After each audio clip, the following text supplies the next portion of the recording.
Temos momentos em casas maravilhosos com as nossas devocionais. E realmente esses dias eu fui falar para o Ben e para o Zac sobre Josué, e ele aqui, como sempre, conta tudo antes, meus testemunhos, né? E aí uma palavra que a Maia estava naquele dia, era um sentimento que eu passei minha tarde inteira tendo, que era sobre medo. Eu fiquei meditando nessa palavra e eu fiquei olhando para aquilo e falando: Jesus, por que sentimos medo? Jesus, por que isso assola o nosso sentimento? Por que isso paralisa tanto? Por que isso, quando invade a nossa cabeça, não para? E aí eu fiquei ali, eu estava trabalhando nesse dia, home office, e minha filha chegou.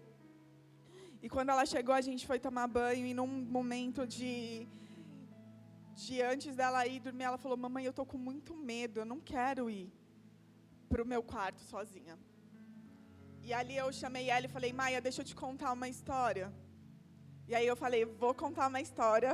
Venho todo mundo e pula em cima da cama. E ali ficou os três em cima da cama, um olhava para mim, e eu falei assim: essa é a história de uma menina, que ela se chama Maia. Filha, no teu nascimento, a mamãe, antes te esperava muito por aquele dia. E nós tínhamos orado como você ia nascer. E nós oramos que seria de parto natural. E ali, eu fui para o hospital já com as primeiras dores, e dores fortes. Mas, conforme eu cheguei no hospital, as contrações começaram a se acelerar, o tempo diminuir. Porém, chegou um momento que não evoluía mais, porque eu fiz 2 cirurgias. Eu fiz uma cirurgia para segurar os seus irmãos aqui dentro, e fiz outra cirurgia para segurar você também aqui dentro. E a cirurgia, ela impedia que a bolsa estourasse. Ela não deixava a bolsa estourar. E quando eu já estava num período de tanta contração, e o meu corpo, ele estava reagindo a realmente, se fosse, eu cheguei lá às 7, 8 horas da manhã, e se eu não tivesse o problema das cirurgias segurando a bolsa, eu teria conseguido evoluir. Mas nós não estávamos conseguindo.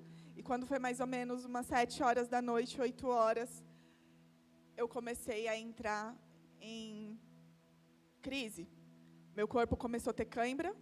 Então, quando vinha a contração, eu não conseguia mais me segurar, eu quase caía no chão. Eu já tinha andado a parte lá do pré-parto, eu já tinha ouvido um monte de mulheres gritando, e algumas vezes não, e eu estou tratando isso de não conseguir me expressar, talvez de uma forma avassaladora. Então eu não gritava, então as pessoas achavam que eu não estava sentindo dor, mas eu estava sentindo muita dor, muita mesmo. E quando eu cheguei ali, num momento que eu tive mais uma contração e meu corpo deu cãibra, e eu comecei a chorar, porque a dúvida, ela entrou no meu coração. E eu falei: Deus, eu não acredito que eu sofri por mais de 8 horas. E eu vou chegar aqui, eu vou ter que ir para uma cesárea. Já passei por muita dor, Deus, só o Senhor sabe. Eu já passei até por fome, briguei com meu marido: pelo amor de Deus, me traz comida. Porque eu já estava fraca. E naquele momento o Senhor me lembrou de uma palavra que está lá em Josué 1:9. Não te mandei eu ser forte e corajosa. E eu olhei para minha filha, eu falei: filha, naquele momento, quando eu olhei para aquilo que Deus falou no meu coração, eu me enchi de fé. A contração vinha, eu me debatia, eu rejeitava a cãibra, eu batia nas minhas pernas, eu falava: vamos. Eu batia aqui aqui quem é mãe sabe que tem a contração, ele pega bem aqui no cóccix, e eu batia naquilo, eu falava: não, eu não aceito. Se Deus falou para mim ser forte e corajosa, eu vou ser forte e corajosa. E ali os 3 já estavam chorando, com os olhos cheios de lágrimas. Eu falei: filha, você nasceu em meio a isso, porque logo em seguida o médico chegou, e quando ele me tocou, ele falou: mãe, não vai abrir, eu vou ter que estourar a bolsa manualmente. Foi difícil até para ele fez 3 tentativas lá com um cano, com um objeto, E aí sim, estourou. E na hora que ele estourou a bolsa, eu olhei para ele, eu falei, doutor, mas pelo amor de Deus, quanto mais tempo? Ele falou, na mesma hora, já chegamos em 8. Não faça mais força, eu vou te levar para outra sala. E aí eu fiz a última força, e a criança nasceu, calminha no meio do meu turbilhão. E eu olhei para ela e falei, obrigada, filha. E eu olhei para ela e falei, filha, essa é a tua história. Então, todas as vezes que o medo ousar bater na tua porta, você lembra que Ele sonhou com você. Essa palavra, você é forte e corajosa. Ela é da mamãe, mas agora eu te transfiro ela. Ela é do seu dia do nascimento. Então, toma como posse, toma como verdade. E ali eu olhei para ela e falei, agora repita comigo, eu sou forte e corajosa. E ali ela começou a repetir, eu sou forte e corajosa. E nessa explanação que nós fizemos, essa palavra que Deus me deu, como meu marido falou, eu estava estudando a história até Josué realmente. E me lembrou, e hoje aconteceu um imprevisto com ele, ele falou, amor, você vai ministrar. Eu falei, uau. Porém, essa palavra já estava no meu coração e eu espero conseguir traduzir para vocês tudo aquilo que Deus falou comigo, tudo aquilo que Ele ministrou dentro de mim. Amém? E Números 32 diz assim: os filhos de Rubem e os filhos de Gade tinham gado em muitíssima quantidade. E viram a terra de Jazer e a terra de Gileade, eis que o lugar era lugar de gado. Deixa eu ver que versão que está aqui.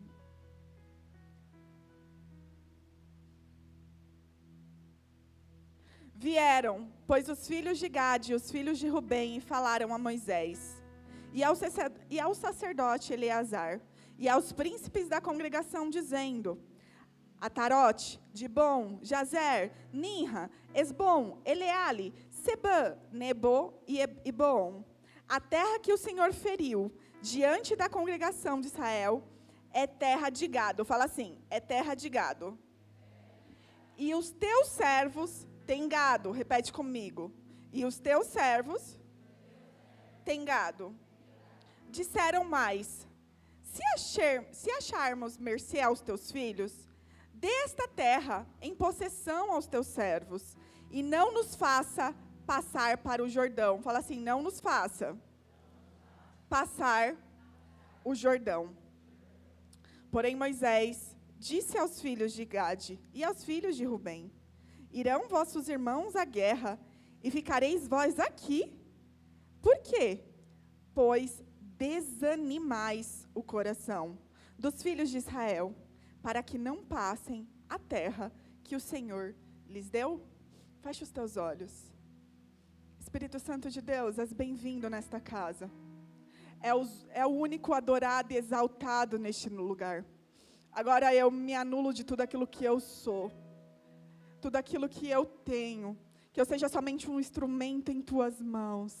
Eu peço perdão por tudo, pelos meus pensamentos, por tudo aquilo que eu possa ter entristecido o teu coração.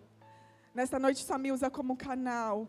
Que nesta igreja tenha corações, ouvidos abertos, dispostos a entender o que o Senhor quer falar conosco. Que nesta noite existam adoradores que queiram te adorar em espírito e em verdade, te conhecer profundamente. Que nós não viemos aqui, Deus, somente para buscar aquilo que está nas tuas mãos, mas nós viemos aqui para render graça ao Deus que é Deus soberano sobre toda a terra. Então nós te pedimos, Espírito Santo, se há aqui algum incômodo, alguma mente que está vagando, nós te pedimos agora, conecte agora ao Senhor, céus e terras. Nós te pedimos agora anjos ministradores em volta desta casa, tirando todo o medo, toda a ansiedade, toda a dúvida, que o Senhor possa rasgar o véu nesta noite e falar conosco de uma forma clara, audível. Vá, Deus, de encontro a cada situação, a cada oração, Deus, que foi orada no secreto que só o Senhor conhece. Nós te pedimos, em nome de Jesus. Amém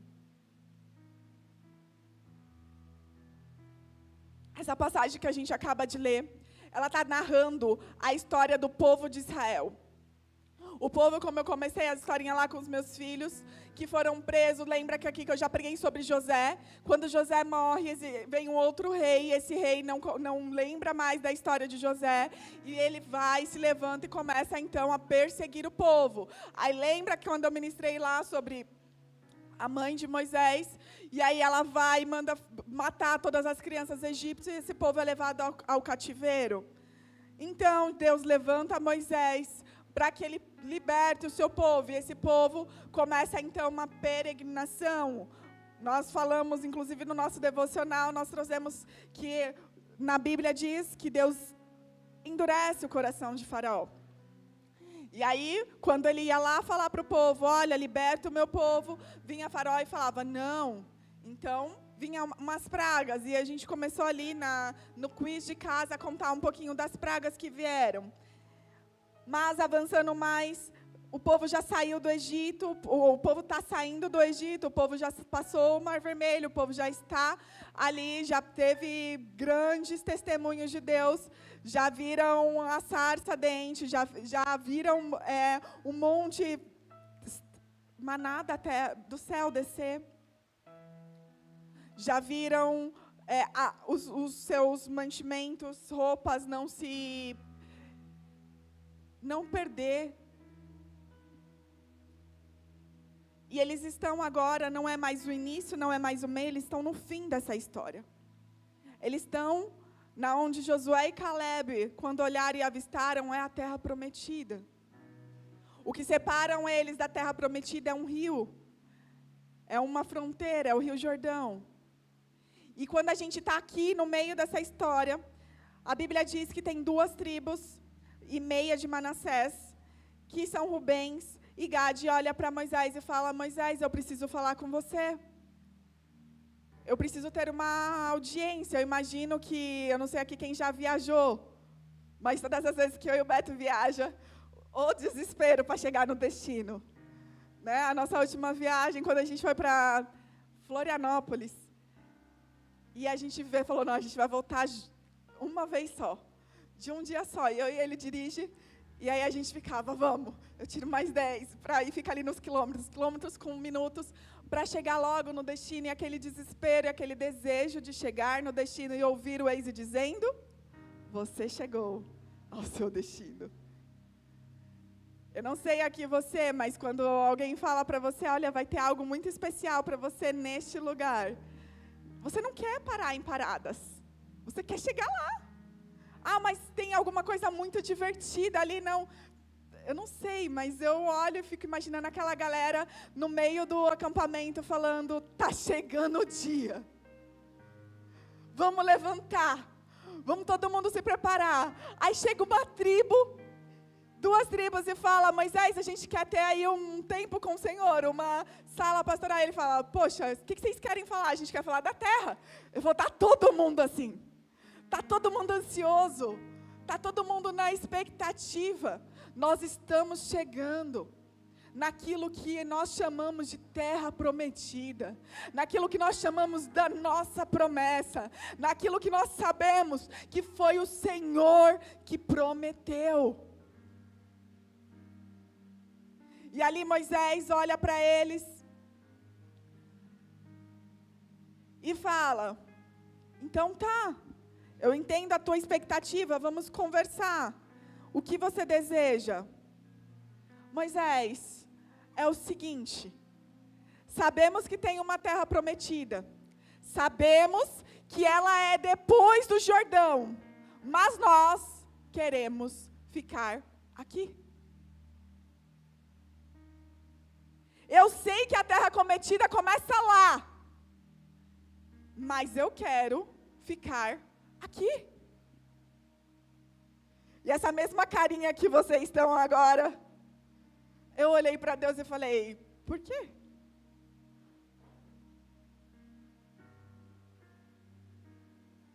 Porque esses homens não querem ir além. Porque esses homens estão olhando e falando, aqui tá bom. Eles tinham medo? Eram 2 tribos que eram de guerreiros.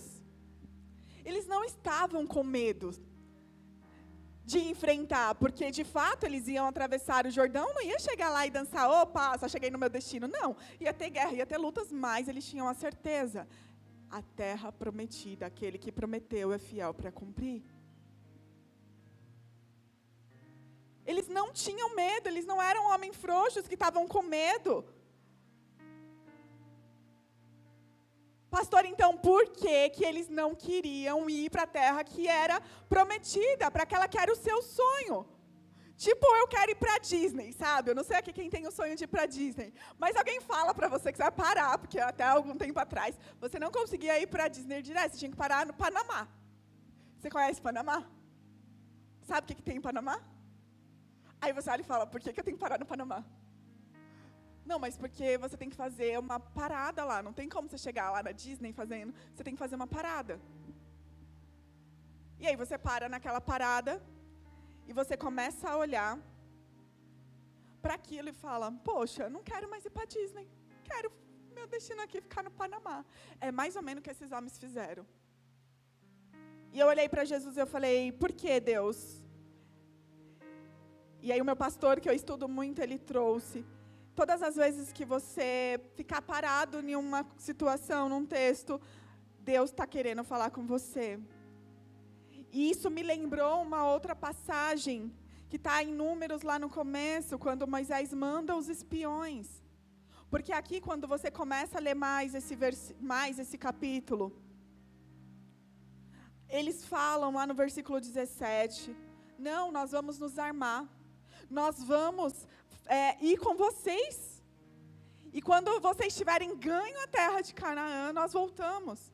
E os nossos filhos, nossos gados, nossas famílias, nós vamos ficar aqui, nesta terra. E aí eu comecei a olhar para Jesus e falar, vamos Deus, vamos juntos. E uma das coisas que Moisés fala para ele no versículo 7, é porque desanimais o coração. E aí eu fui no Google, que eu falei, Jesus, o que é essa palavra desanimais? O que diz dessa palavra? E no Google diz assim, o desânimo é o conflito entre o sentimento da minha expectativa e um acontecimento que parece diminuir as chances dessas expectativas se concretizarem. Vou repetir. O desânimo é quando a minha expectativa se choca com talvez a realidade. E ela faz com que eu crie uma palavrinha que chama dúvida. Será que isso vai acontecer? Será que eu vou para aquela terra? Isso vai acontecer como aconteceu aqui na minha cabecinha?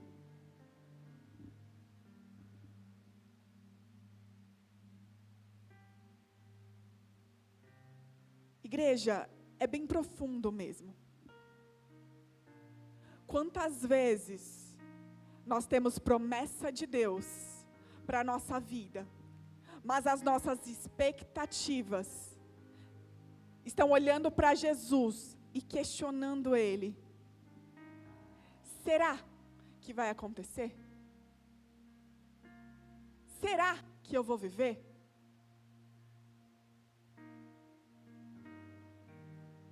E vai pegando no teu espírito que eu tenho certeza que Deus vai falar com cada um individualmente.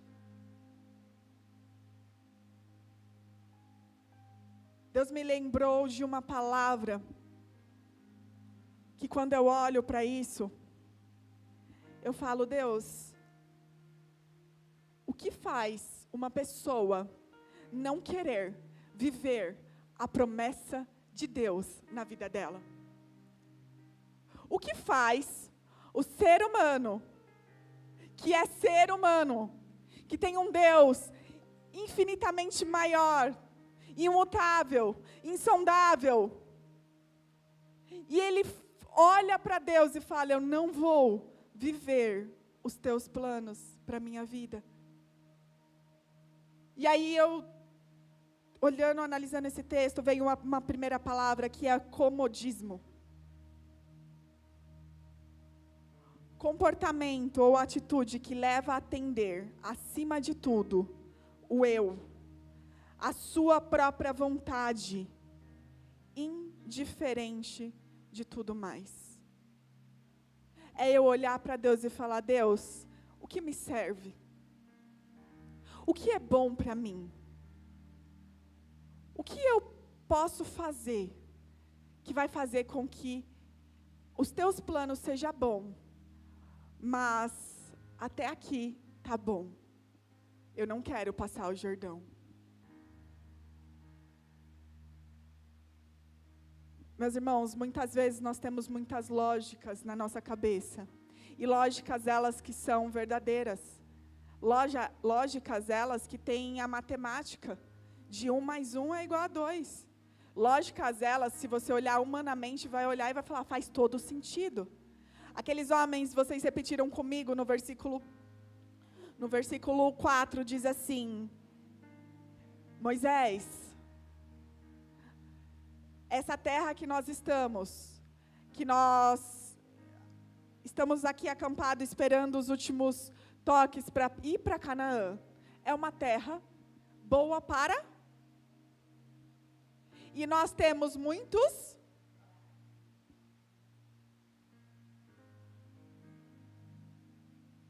Era o desejo de preservar aquilo que eles já tinham.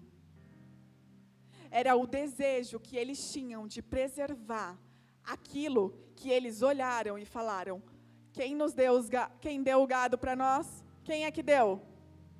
Quem que deu o gado para eles? Se estou num lugar onde eu tenho os meus gados, a terra é boa para gado, e eu vou preservar exatamente o que Deus me deu, então, é a bênção de Deus. Eu tenho gado, eu estou num lugar próprio para gado. Eu estou preservando a bênção de Deus na minha vida. O problema não é quando nós temos a bênção de Deus na nossa vida. O problema é quando a bênção de Deus passa a ser um empecilho para que a gente viva o destino de Deus.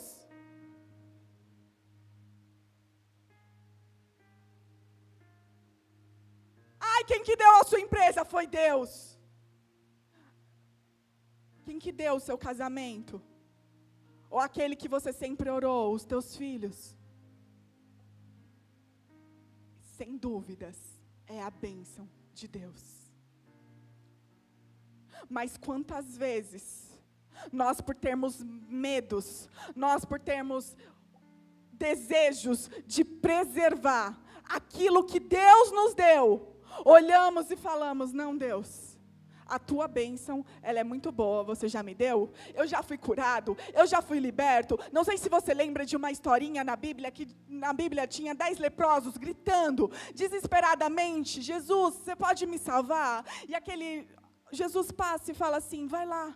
E vai, se apresenta ao sacerdote, e vão 10 pessoas andando no caminho. Quando eles estão andando no caminho, eles percebem que eles foram... Quantos voltaram para olhar para o mestre, e mais do que a bênção, querer o teu destino? Quantos voltaram?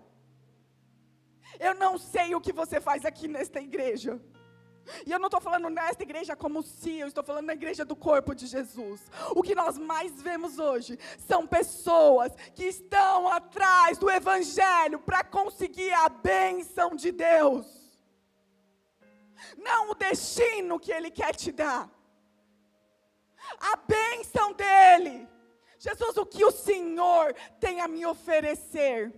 É a maior geração que mais conhece Deus, o amor dEle, mas é a que menos vive o destino dEle. É a menos que abre mão dos seus próprios desejos, do seu comodismo, das tuas vontades para falar: eu vou obedecer.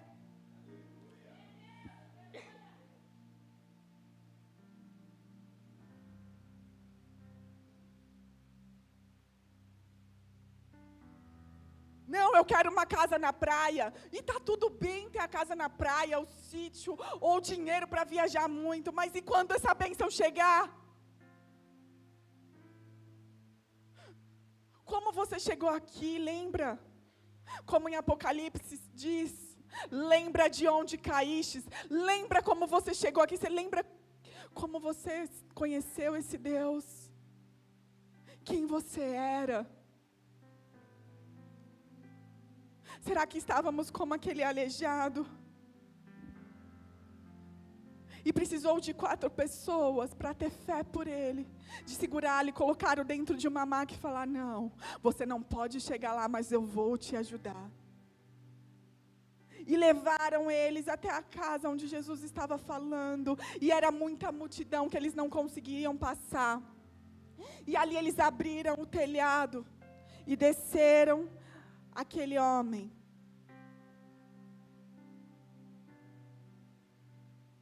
Quem carregou a tua maca, meu irmão?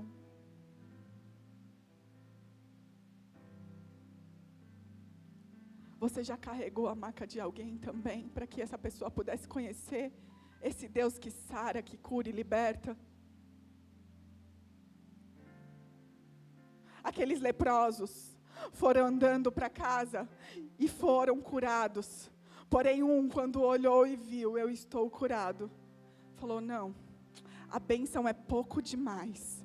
Ele voltou, e ele olha nos olhos do nosso Senhor, e o nosso Senhor olha para ele e falou assim, quantos eram, quantos vocês estavam? Quantos eram? Quantos voltaram? Jesus olha firmemente nos olhos dele e diz, porque você voltou, você é curado na tua alma e agora você é salvo também. É o destino, não é só a bênção, não é só o que você quer. Por que eu vou seguir o evangelho? Para poder ter meus filhos transformados, ou meus filhos não no funk? Isso é só uma bênção. Qual é o destino que Deus tem para nós? Esses homens estavam olhando para Moisés dizendo, e se no meio do Jordão meus gados afogarem? Aqui já está bom para mim ficar. E olha, se você precisar de oração, eu oro. Se você precisar ir para a guerra, eu até vou. Daqui de longe eu ajudo, mas eu não vou fazer parte desta história. No slogan da nossa igreja está escrito uma família para pertencer. E pertencimento, meus amor, é difícil. Porque às vezes a gente vê coisas que a gente não gosta. Como que é na tua família? É todo mundo perfeito e maravilhoso? Pertencimento, a gente vê choro. A gente vê, às vezes, o banheiro fedido, não é? Às vezes a gente vê um quarto desarrumado. Mas é você olhar no final e falar, nos momentos de dores e difíceis, saber, eu tenho alguém para segurar na minha mão. Eu tenho alguém que ora por mim. E que nós, como igreja, não sejamos uma igreja que só busque a bênção do Senhor. Que nós sejamos a igreja que busque o destino que Ele tem para nós. A palavra que Ele tem para nós. A promessa que Ele tem para nós.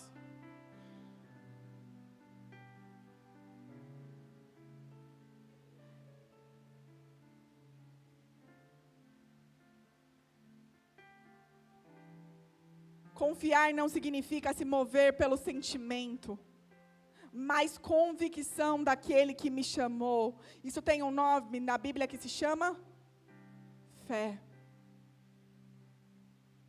Não é pelo aquilo que vemos, não é pelo aquilo que eu estou sentindo, não é por aquilo que eu estou olhando e falando, mas está tudo favorável.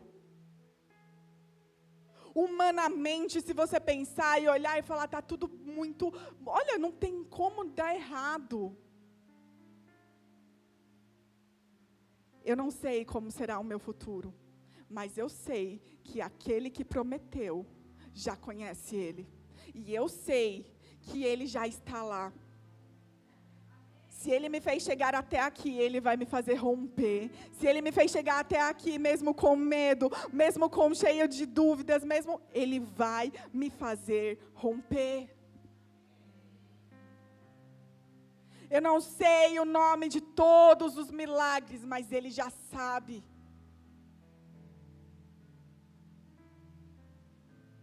Para nós enfrentarmos, para nós entrarmos na terra prometida, nós precisamos vencer as nossas dúvidas, nós precisamos vencer o nosso comodismo, nós precisamos olhar para Jesus e dizer: eis-me aqui de verdade.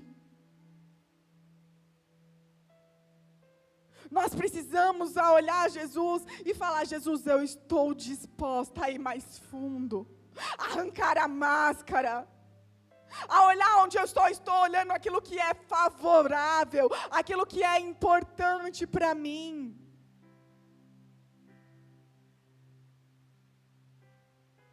Usamos da nossa estabilidade, e cuidado que ela pode virar estagnação.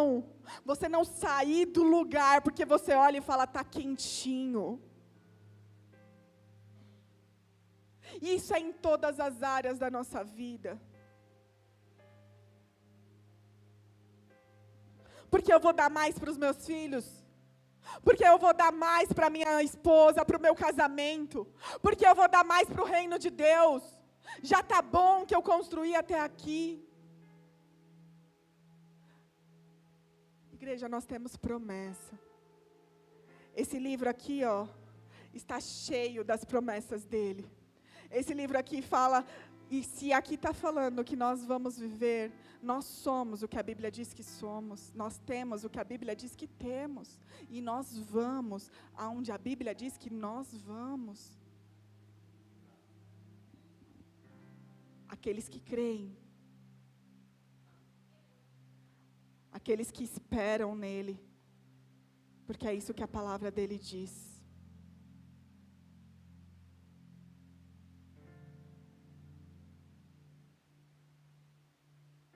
Viver os sonhos de Deus é desafiador.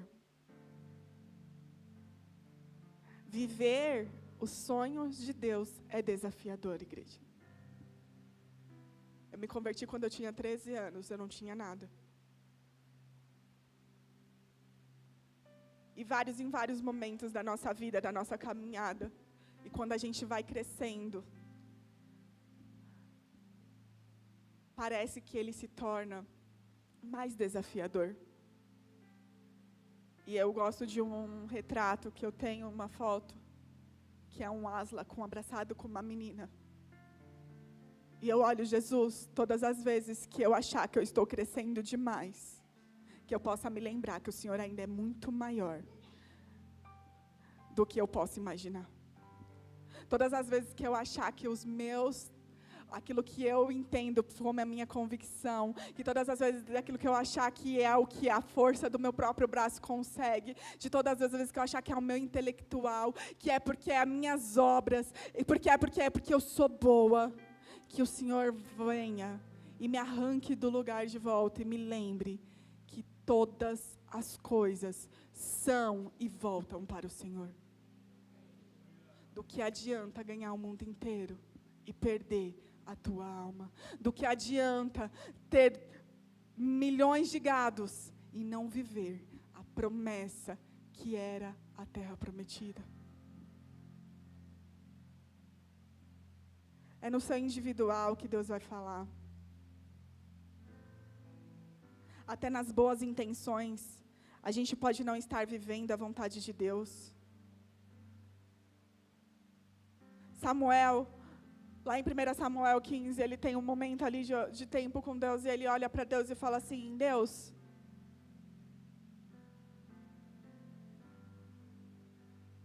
é melhor, pois você prefere, ao invés de sacrifícios, ao invés da melhor gordura, que nós obedecemos.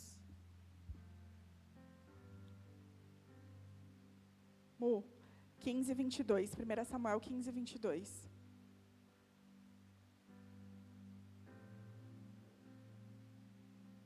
Samuel, porém, respondeu: acaso tem o Senhor tanto prazer em holocaustos e em sacrifícios, quanto em que se obedeça a sua palavra?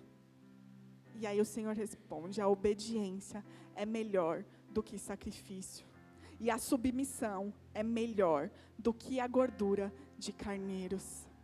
Ele está dizendo assim: obedecer tem a ver com quem está dando a ordem. Sacrifício pode ter a ver com você. Mesmo às vezes você olhando e falando, não, mas sacrifício pode ter a ver com a tua vontade, quando ainda está bom para você, quando ainda está confortável, mas obedecer, você tem que obedecer e confiar naquele que falou. Obedecer é você olhar para aquele que te chamou, para aquele que tem a promessa, e não duvidar do caráter dele. É olhar e conhecer quem que falou esta promessa. Porque aqueles homens estavam falando assim, não, mas e os meus gados, e aquilo que o Senhor já me deu? E Deus estava falando assim, eu não preciso daquilo que eu já te dei. Eu não preciso daquilo que eu já te dei. Você não precisa de uma caixa d'água. Sabe por quê? No meio do deserto, eu trago água no meio da rocha. Você não precisa de carne, e nem guardar a carninha, esconder carninha para o outro dia. Sabe por quê? Porque eu mando os pássaros e corvos trazer comida para você. Eu não preciso do teu trigo. Sabe por quê? Porque do céu desce pão. Eu não preciso daquilo que eu já te dei. Nós achamos que o nosso Deus é limitado. Ele é o Deus que tem o controle sobre todas as coisas. Achamos que Ele é uma lógica humana.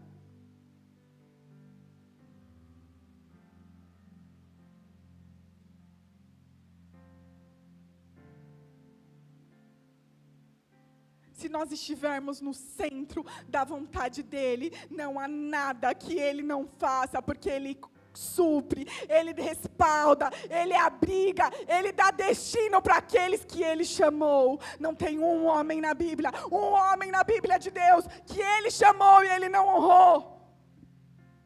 Às vezes nós olhamos e falamos, mas meu Deus, o lugar mais seguro é para mim estar aqui, porque é onde eu tenho. Não, o lugar mais seguro é no centro da vontade dEle. O lugar mais seguro é onde Ele está, aonde Ele olhou para você e já te deu uma promessa.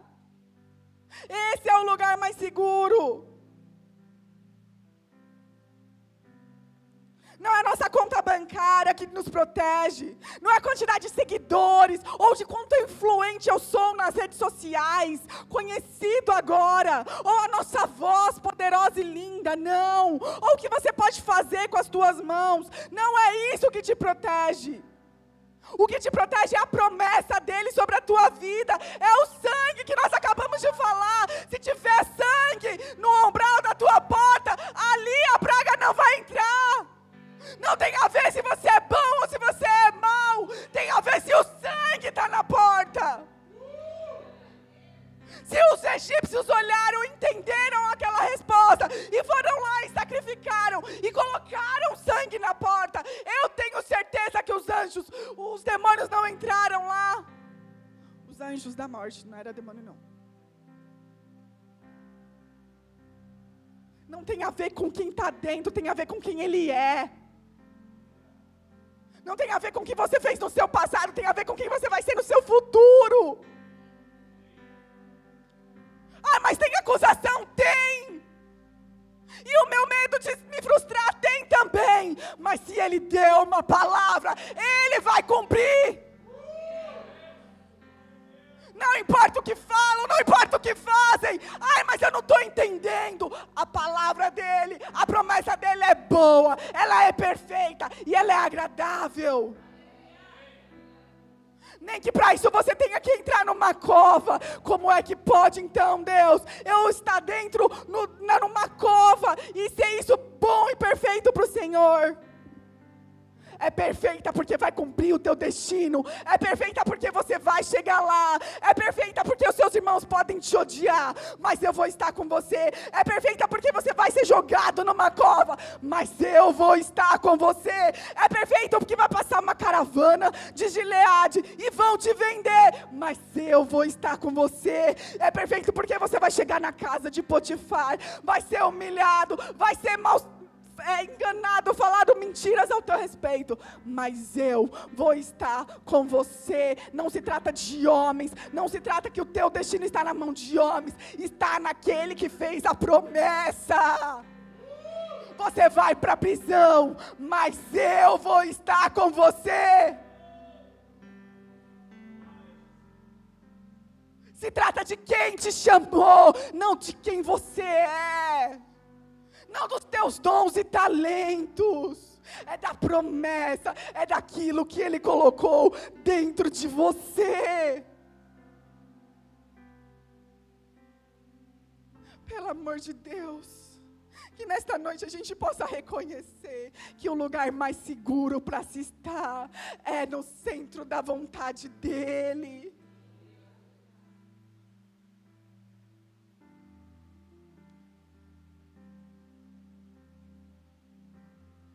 A Bíblia diz que se o Senhor não guardar a casa, em vão vigia os sentinelas. Não é o quanto que nós temos e podemos, igreja. Nós nem podemos controlar o dia de amanhã. Nós nem sabemos se amanhã nós acordaremos. Quem nós temos achado que somos? Uma geração do eu, uma geração do me serve, uma geração que eu estou no centro. Uma geração que não quer ter destino, que é o bom gado que estava olhando e falando, mas isso foi Deus que me deu.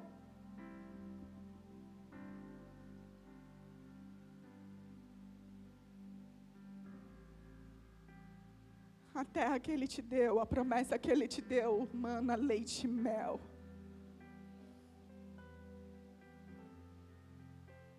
Não queira seus próprios sonhos. Vale a pena obedecer. Nossos sonhos são limitados.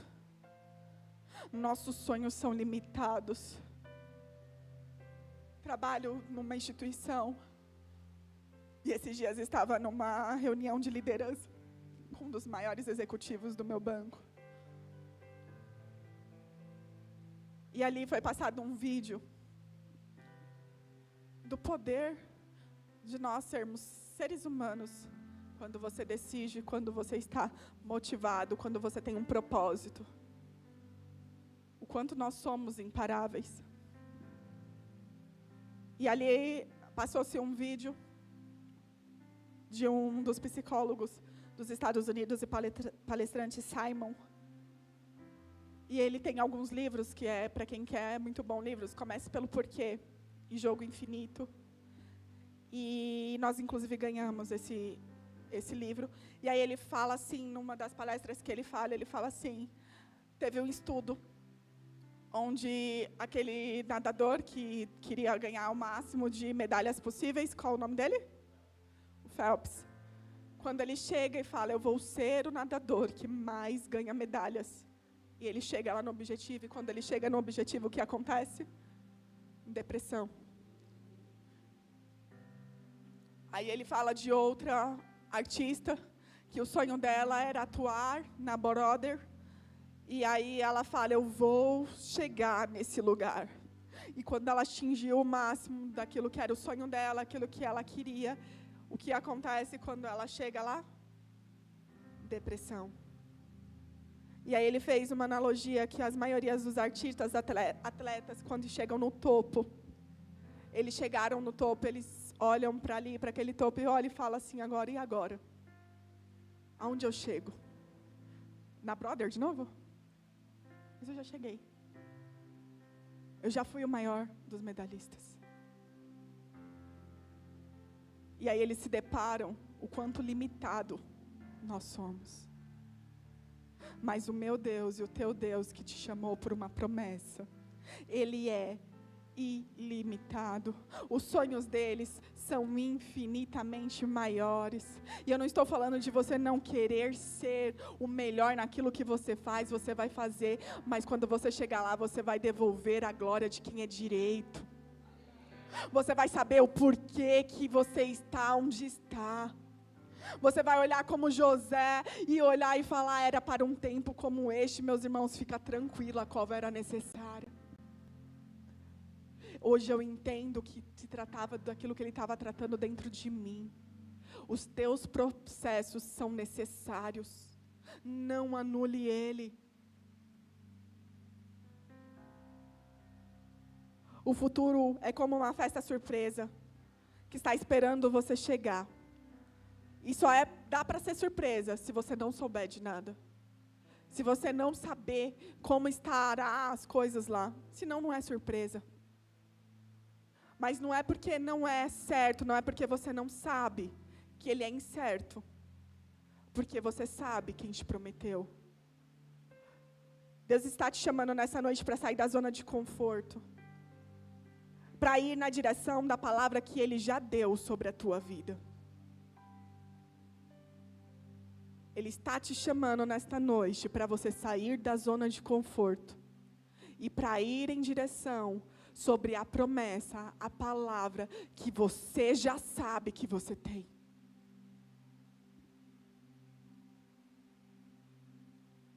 Cuidado com as falsas linhas de chegada.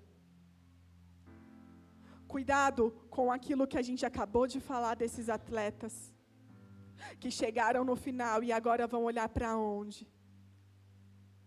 Nós não chegamos no final, porque nós decidiremos viver a promessa daquele que nos prometeu.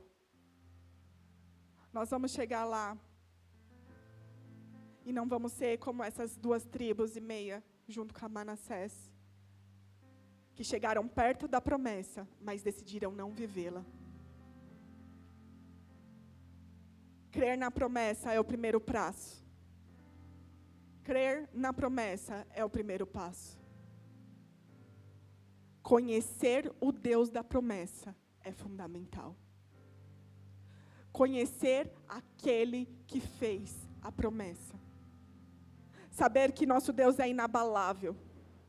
Tudo pode mudar, tudo pode passar, mas a tua palavra jamais, jamais, jamais se passará. Crer que ele é imutável. Céus e terras passarão, mas a tua palavra não. Ele sabe o que eu fiz, mas ele é poderoso para transformar a minha história, para me chegar no destino que ele tem para mim. Não desconfie do caráter de quem fez a promessa. Não desconfie do caráter de quem fez a promessa. Eu comecei esse culto falando das nossas dúvidas. Eu comecei esse culto falando dos nossos medos. Os nossos medos vão morrer de fome quando a gente entender quem nosso Deus é. Quem Ele é. Se nós entendermos quem Ele é, os nossos medos começam a morrer de fome, porque nós não duvidamos daquilo que Ele falou, daquilo que Ele prometeu, daquilo que Ele chamou.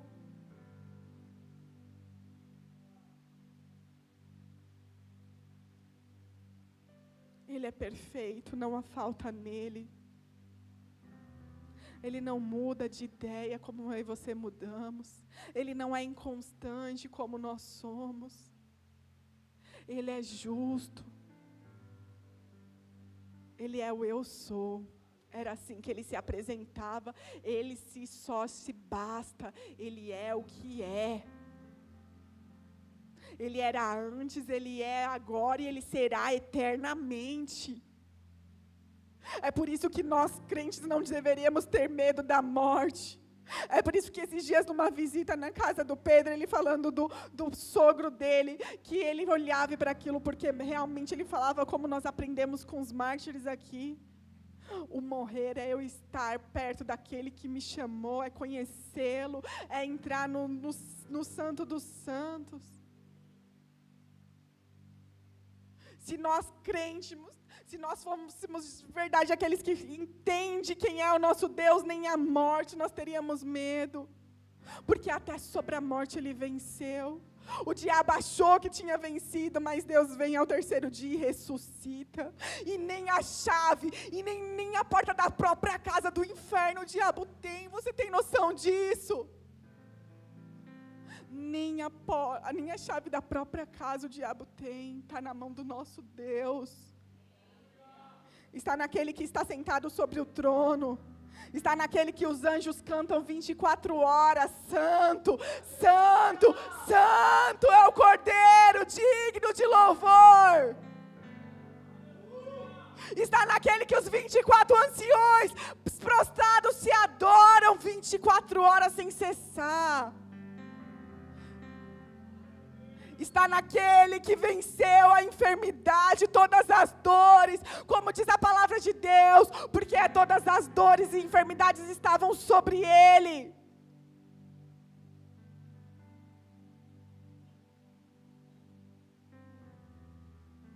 Verdadeiramente ele tomou sobre si as nossas enfermidades e as nossas dores levou sobre si, e não nos reputávamos por aflito, ferido de Deus e oprimido, mas ele foi ferido por causa das nossas transgressões. Ele foi ferido por causa da minha e da sua transgressões. O castigo que nos traz as paz, o castigo que traz paz para mim e para você estava sobre ele. Alguém pagou um preço sobre as nossas dores e as nossas enfermidades. Muitas vezes nós chamamos ela de nossa. Ai, minha doença, meus problemas. Devolve para quem é de direito o que é na cruz. Será que eu vou viver aquilo que o Senhor falou no meu casamento? Se é promessa, você vai chegar no destino. Será que eu vou encontrar alguém de Deus? Se é promessa, você vai encontrar. Será que eu vou engravidar? Se Ele falou, vai acontecer.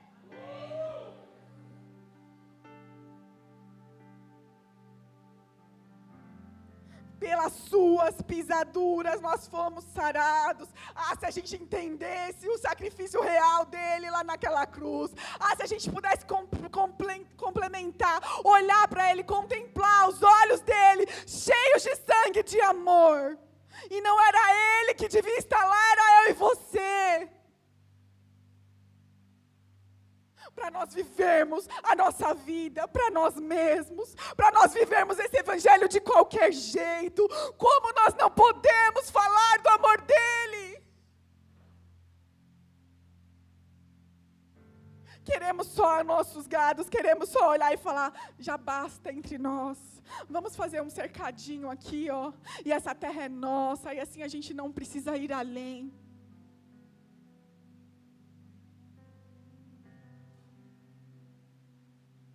Primeiro passo, crer na promessa.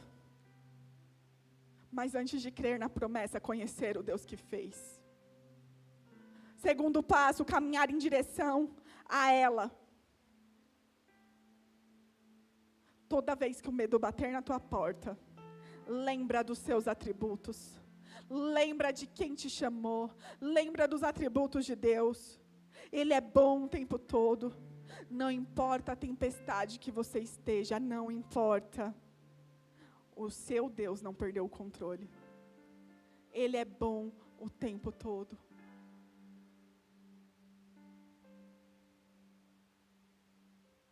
Murilo, coloca para mim Isaías 55:8. Terceiro passo, não desistir e obedecer. Mesmo que esteja confortável, mesmo que esteja quentinho, mesmo que você esteja, que já está no limite, já está na lógica que você tem. Não é construir uma arca por obediência. Não é construir uma arca por obediência. Imagina na época dele, onde a Bíblia relata que as pessoas eram más. Alguns historiadores dizem que provavelmente nunca tinha chovido na terra. Imagina você construir uma coisa da qual você nem sabe por que você está fazendo aquilo. Mas aquele que prometeu sabe que era para guardar uma essência, que era para guardar aquilo que Deus tinha feito com as tuas próprias mãos.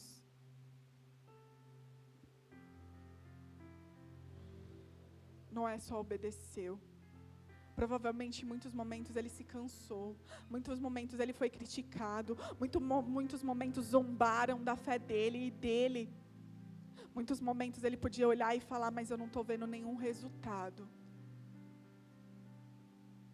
Mas não queira viver somente das bênçãos de Deus.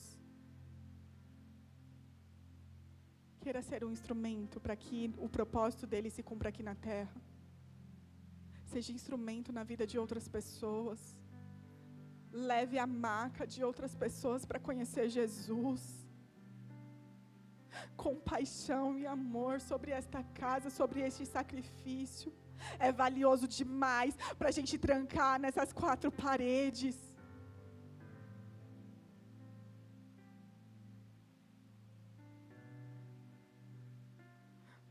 Quarto ponto. Saber quem você é na promessa. Saber que não se trata da tua força. Saber, como o versículo que o pastor falou aqui domingo passado, porque eu escolho as coisas loucas desse mundo para confundir aqueles que acham que são. Sabe por quê? Porque nós sabemos, hoje sendo o dia do pastor, nós sabemos que nós não somos nada, mas sabemos quem Ele é. E sabemos quem nos chamou, sabemos a palavra que Ele nos falou. E por obediência e por amor. Porque quantas vezes eu olhei para Deus e falei, Deus, mas os meus gados estão tão gordinhos. Eu não posso pegar a minha família e viver para mim mesmo. Por que ir lá e me expor? Por que ir lá e me colocar a cara a tapa? Por que ir lá e ouvir coisas que eu sempre lutei para não ouvir? E o Espírito Santo falou, não se trata de você. Não se trata de você, não se trata de você, se trata de mim. E por isso todos os dias eu blindo a minha casa, eu olho para os olhos dos meus filhos e falo, filho, vale a pena obedecer, vale a pena entender para que você nasceu, vale a pena Benjamin, vale a pena Zac, vale a pena Maia. Você não nasceu só para viver bonitinho, lindo e maravilhoso. Você nasceu para um tempo como este. Você nasceu porque você tem um propósito, filho. Eu venho aqui como mãe, como pastor, então, dessa casa e digo para vocês, olhando nos seus olhos, vale a pena. Não se trata de você, vale a pena. Vale a pena caminhar em direção à promessa, mesmo que a gente não veja, como foi Moisés. Mesmo que eu não possa contemplar, e Moisés olhou assim e falou, Deus, eu estou entendendo que o povo foi desobediente e eu não vou poder entrar, mas deixa ao menos eu poder contemplá-la. Mesmo que a gente não veja, mas até que os cordeiros se tornem um leão, vale a pena investir no Cia Kids, nos nossos filhos. Vale a pena pagar um preço do nosso comodismo, de ficar deitado no domingo assistindo Faustão, ou sei lá quem que está passando agora na TV, de estar aqui como corpo e unidade e declarando até que Ele venha. Vale a pena ser de verdade. Vale a pena pedir perdão. Vale a pena deixar todo orgulho de lado. Vale a pena entender que não é pela força do nosso braço, somos vulneráveis sim. Vale a pena não falar quando não se tem nada a dizer. Vale a pena estar numa roda e você se sentir desconfortável, sim, quando as pessoas estão falando mal. Porque elas vão entender que tem alguma coisa diferente ali. Vale a pena olhar para dentro do eu e ver para onde a nossa família, e eu estou falando aqui da família nossa casa, para onde estamos caminhando. Porque seguimos o nosso Deus.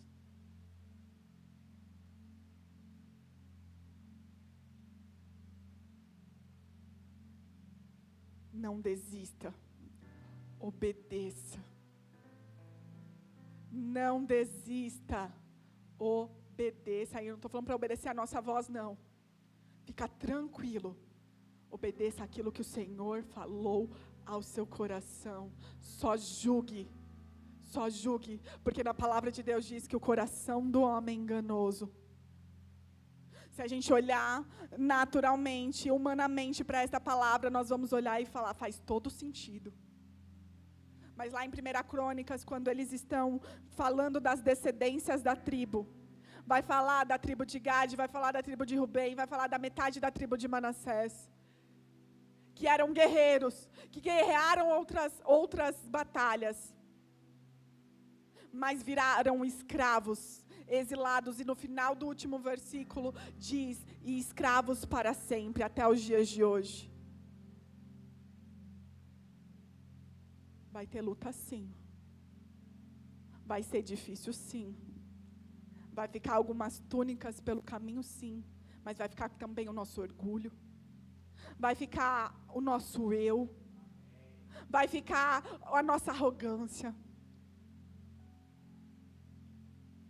E que possamos lembrar dos dons do Espírito, para que tenha dentro de nós mansidão, paciência, esperança, porque ela é o firmamento, ela é o nosso próprio Jesus. De que nós vamos viver aquilo que cantamos, aquilo que levantamos as nossas mãos, aquilo que tomamos ceia na semana passada, declarando, Maranata, a hora vem, Senhor Jesus.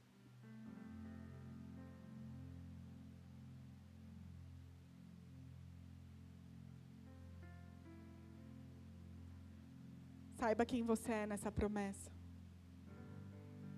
Não se trata da tua força. Não se trata do quanto você sabe. Não se trata do quanto você pode dar. Não se trata mas eu tenho oferta para abençoar. Não, não se trata disso. Se Jesus mandou você ir, é para você estar lá.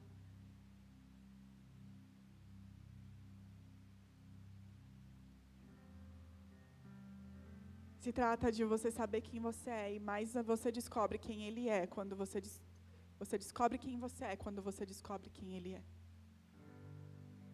E já tem uma pregação que há alguns anos eu já ministrei, e um dia nas minhas piores dores e momentos, ainda nem tinha casado, eu olhei para Jesus e numa música que só repetia essas 3 frases, quem eu sou, quem tu és e quem tu queres que eu seja. É impossível sabermos quem nós somos se nós não sabemos quem Ele é. Porque Ele é o próprio amor. Ele é a aceitação. Ele é aquele que acolhe, é aquele que limpa, que cura, que restaura. E quando nós conhecemos Ele, então entendemos e somos atingidos por este amor.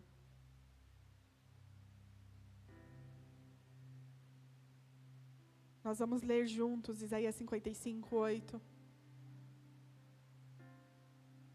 Para que a gente saia daqui com essa certeza.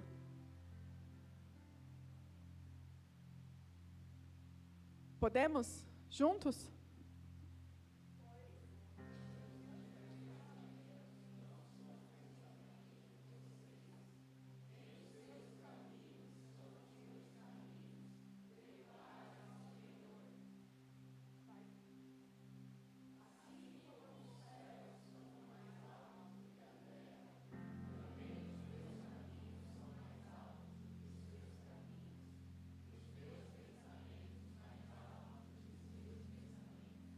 Os pensamentos dele é muito maior do que o meu e o seu. Os pensamentos deles são maiores do que os meus e os seus. Não desconfie do caráter daquele que te fez a promessa. Não desconfie. Cuidado com linhas de chegadas que parece que é a promessa, mas não é. Vou te pedir, fica de pé.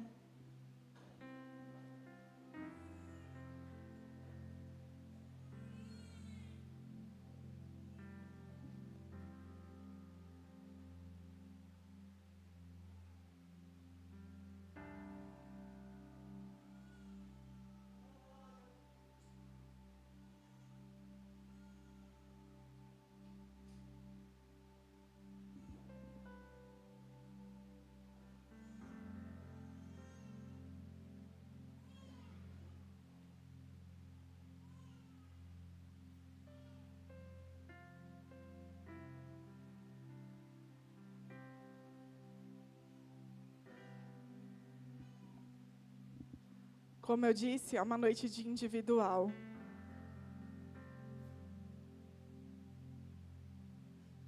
É uma noite onde Deus quer falar com você. É uma noite de você entender o porquê você não quer viver a promessa. Porque você não quer passar o Jordão.